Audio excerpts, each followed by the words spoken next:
നമ്മൾ കൊച്ചിയിലേക്ക് പോകാം. കുടിയൊഴിപ്പിക്കൽ ഭീഷണി നേരിടുന്ന എറണാകുളം പാരിയത്തുകാവിലെ 7 കുടുംബങ്ങളുടെ ദുരിതത്തിന് അവസാനമാകുന്നു.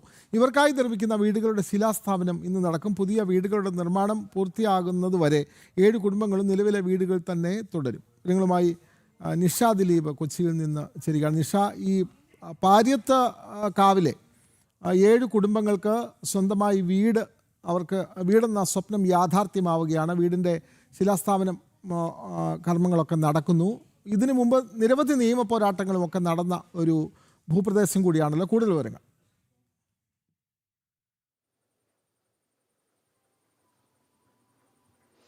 വിനോദ്, രാഖി, അങ്ങനെ തന്നെയാണ്. കാരണം നമ്മൾ കണ്ടതാണ് പാരിയത്തുകാവ് അവിടുത്തെ ആളുകളുടെ, ആ കുടുംബങ്ങളുടെ സമരം നമ്മൾ കണ്ടതാണ്.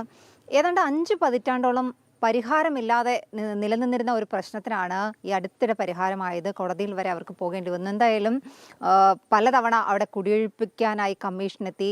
അടുത്തിടെ കുടിയൊഴിപ്പിക്കാൻ കമ്മീഷൻ എത്തിയപ്പോൾ അവർ ആത്മഹത്യാ ഭീഷണി വരെ മുഴക്കിക്കൊണ്ട് തങ്ങളുടെ ജീവിച്ച ചുറ്റുപാടിൽ നിന്നും, പതിറ്റാണ്ടുകളായി തങ്ങളുടെ പൂർവികരായിട്ട് തന്നെ ജീവിച്ച ചുറ്റുപാടിൽ നിന്നും അല്ലെങ്കിൽ ആ സ്ഥലത്തു നിന്നും മാറത്തില്ല എന്ന് പറഞ്ഞ് സമരം ചെയ്ത് നമ്മൾ കണ്ടതാണ്. എന്തായാലും ഈ 5 പതിറ്റാണ്ടോളം പരിഹാരമില്ലാതെ കിടന്നൊരു പ്രശ്നത്തിനാണ് പരിഹാരമായിരിക്കുന്നത്. ഇന്ന് പാരിയത്തുകാവിലെ 7 കുടുംബങ്ങളെ സംബന്ധിച്ചിടത്തോളം ഇന്ന് അവർക്ക് സന്തോഷത്തിൻ്റെ ഒരു ദിവസം കൂടിയാണ്. ഇന്നാണ് അവർക്കായി നിർമ്മിച്ചു നൽകുന്ന വീടിൻ്റെ തറക്കല്ലിടൽ നടക്കുക. മന്ത്രി റോജി എം ജോണാണ് രാവിലെ 11 മണിയോടുകൂടി ഈ വീടുകളുടെ തറക്കല്ലിടൽ കർമ്മം നിർവഹിക്കുന്നത്. ഓരോ കുടുംബത്തിനും അവർ താമസിക്കുന്ന സ്ഥലത്ത് തന്നെ 5 സെൻറ്റ് വീതം നൽകി അവിടെ 1000 ചതുരശ്ര അടിയിൽ കുറയാത്ത ആധുനിക വീടുകളാണ് നിർമ്മിച്ചു നൽകുന്നത്. 1 വർഷത്തിനുള്ളിൽ ഈ വീടുകളുടെ നിർമ്മാണം പൂർത്തിയാക്കുമെന്നും അറിയിച്ചിട്ടുണ്ട്. എന്തായാലും പാരിയത്തുകാവ് നിവാസികളെ സംബന്ധിച്ചിടത്തോളം, അല്ലെങ്കിൽ ഈ 7 കുടുംബങ്ങളെ സംബന്ധിച്ചിടത്തോളം വളരെ സന്തോഷകരമായ ഒരു നിമിഷം തന്നെയാണ്. അവർക്ക് പലതവണ ഈ കുടിയൊഴിപ്പിക്കൽ ഭീഷണി നേരിടേണ്ടി വന്നു. അന്ന് പ്രായമായവരും സ്ത്രീകളും കുഞ്ഞുങ്ങളും ഒക്കെ അടങ്ങുന്ന ആളുകൾ തങ്ങളുടെ വീട്ടിൽ നിന്ന് മാറില്ല എന്ന് പറഞ്ഞ് അവിടെ നിന്ന ഒരു സാഹചര്യമുണ്ട്.